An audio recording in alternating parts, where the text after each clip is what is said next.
Hello, as you can see in this question, it is asked an object falls from 10 meter. Object is falling from 10 meter to the water. Okay, this is 10 meter. S is equal to 10 meter.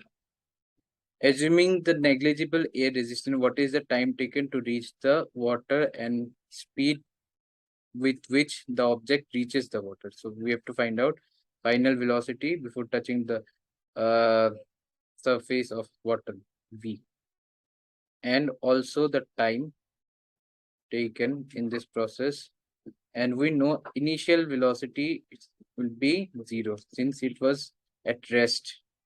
Okay, so equal to 0, s equal to 10, we have to find v and t.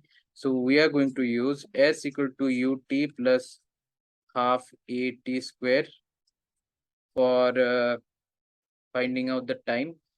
U is 0, so this term will become 0. S we know 10 meters plus half.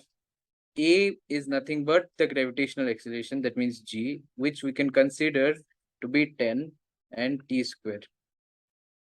Okay, now if you want to find out the time, time will be 2 into 10 divided by 10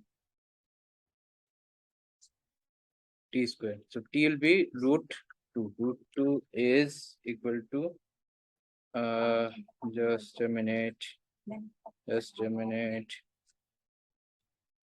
Root 2 is 1.414. 1.414, which is approximately 1.3, right? This value is close to 1.43. Okay, so the time is this much seconds. Now we want to find out the velocity. How do we find out the velocity? V is equal to u plus at or gt, whatever you want to write, because g is 10, we know it is falling towards the ground, gt. So v will be u is 0 plus 10 into 1.414. So if we solve this, we get v is equal to 14.14, which is approximately 14 meter per second. So correct option is D. So 1.43 is time and 14 meter per second is the speed. Thank you.